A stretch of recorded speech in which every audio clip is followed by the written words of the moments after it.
तो आपने EV car खरीद ली, कॉन्ग्रेचुलेशन। आपको लगता है अब पेट्रोल पंप जाने से छुटकारा मिल गया, लेकिन रुक जाइए, क्योंकि मैं आपको बताने वाला हूँ कुछ ऐसे हिडन कॉस्ट के बारे में जो डीलरशिप वाले कभी नहीं बताएंगे। और ट्रस्ट मी, ये सब जानना बहुत जरूरी है। देखिए, ईवी कार खरीदना एक स्मार्ट डिसीजन है, लेकिन हर स्मार्ट डिसीजन के साथ छोटी छोटी चीजों का ध्यान रखना जरूरी होता है, और आज हम एग्जैक्टली वही डिस्कस करेंगे। तो चलो यार, आज की वीडियो हम लोग स्टार्ट करते हैं और आपको बता दें कि कौन कौन से ऐसे हिडन कॉस्ट हो सकते हैं एक ईवी कार खरीदने के बाद। तो सबसे पहले भाई, होम चार्जिंग सेटअप।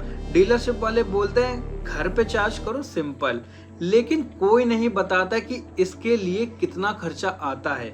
एक प्रॉपर होम चार्ज इंस्टॉल करने के लिए आपको मिनिमम 20 से 50 हजार रुपए का खर्चा आएगा, और ये सिर्फ चार्जर की बात है। अगर आपके घर में पुरानी वायरिंग है तो भाई इलेक्ट्रीशियन को बुलाओ, रीवायरिंग करवाओ, और ये सब करवाने में भाई आपका लगभग 15 से 20 हजार रुपए चला जाएगा।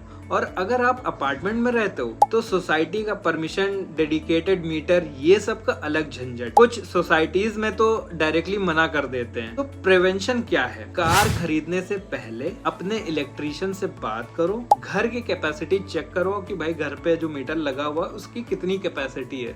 सोसाइटी में रहते हो तो पहले ही परमिशन कंफर्म करो। ये सब एडवांस में कर लोगे तो बाद में शॉक नहीं लगेगा। दूसरा हिडन कॉस्ट है बैटरी रिप्लेसमेंट। भाई डीलरशिप वाले वारंटी के बारे में बहुत बोलते हैं कि 8 साल की वारंटी, 10 साल की वारंटी, पर बैटरी की एक्चुअल लाइफ और रिप्लेसमेंट कॉस्ट, भैया चुप हो जाते एकदम कि हमको पता ही नहीं कुछ। बैटरी वारंटी में यूजुअली 70 से 80% कैपेसिटी होती है। मतलब अगर आपकी बैटरी 70% से नीचे चली गई वारंटी पीरियड में तब रिप्लेस होगी, लेकिन नॉर्मल डिग्रेडेशन में क्या होगा, वो तो होना ही है ना। और वारंटी के बाद अगर बैटरी रिप्लेस करनी पड़ी तो रेडी रहना 2 लाख से 5 लाख रुपए तक देने के लिए, क्योंकि भाई बैटरी बहुत महंगी आती है लिथियम आयन की। बैटरी बेसिकली कार का आधा प्राइस है।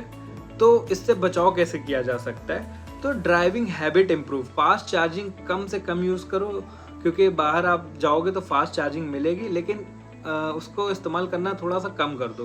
बैटरी को एक्सट्रीम टेम्परेचर से बचाओ, रेगुलर सॉफ्टवेयर अपडेट करवाते रहो। ये सब छोटी छोटी बातें बैटरी की लाइफ को 2 से 3 साल बढ़ा सकती हैं। तीसरा कॉस्ट, इंश्योरेंस प्रीमियम।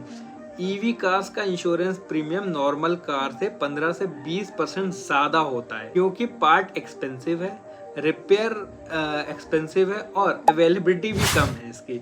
एक नॉर्मल सेडान का इंश्योरेंस अगर 20 हजार का है तो ईवी का लगभग 25 से 30 हजार का हो सकता है हर साल। और IDV डिप्रिशिएशन भी ज्यादा फास्ट होता है ईवीज में, मतलब रीसेल वैल्यू जल्दी गिरती है, इंश्योरेंस क्लेम भी कम मिलता है। भाई इससे बचे कैसे? इंश्योरेंस कोड पहले से कंपेयर कर लो। आजकल इतनी सारी वेबसाइट है भाई, तुम्हें मिल जाएगा कि कौन सा इंश्योरेंस बढ़िया मिल रहा है, और इतनी सारी कंपनीज है, तुम वहां पे जाके ऑनलाइन चेक कर सकते हो। Add on cover carefully check करो। हर चीज में जीरो डेप की जरूरत नहीं है, क्योंकि भाई बहुत सारे लोग सोचते हैं कि जीरो डेप वाला ले लेंगे, इतना भाई पैसा मत लगाओ। चौथा हिडन कॉस्ट, पब्लिक चार्जिंग का ड्रामा। फ्री चार्जिंग का सपना दिखाते हैं सब, लेकिन रियलिटी चेक, पब्लिक चार्जर पे चार्जिंग कॉस्ट पेट्रोल से भी ज्यादा हो सकती है पीक आवर्स में। मतलब भाई बहुत ज्यादा पैसा लगता है अगर तुम बाहर चार्ज करते हो, वो भी फास्ट चार्जर से। 12 से 15 रुपए पर यूनिट, है ना। और ये सब तो है जब चार्जर काम कर रहा हो, हाफ द टाइम तो चार्जर ब्रोकन होता है। अगर बाहर जाओगे भाई, पता चला बिजली नहीं आ रही, बहुत सारी नौटंकियां होती है। एक मेरा दोस्त है, उसके साथ भी सब बहुत ज्यादा होता है। और स्टेशन पे ज्यादातर और भी गाड़ियां खड़ी रहती, तो उनका वेट भाई बहुत ज्यादा टाइम वेस्ट होता है। और भाई आपको पता है टाइम पैसा है हमारे लिए। इससे बचाव कैसे कर सकते हैं? अपने रेगुलर रूट्स पे वर्किंग चार्जर का मैप बना लो, जहाँ जाते हो वहाँ का एक एक देख लो कि यहाँ चार्जर है, तो वो ज़्यादा सही रहेगा।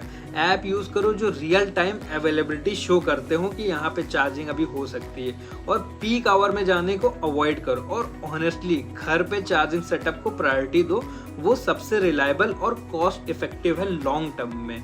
पांचवा, कॉस्ट, मेंटेनेंस और सर्विस। ईवी में मेंटेनेंस कम है, ये सच है। No engine oil, no filter, no exhaust system.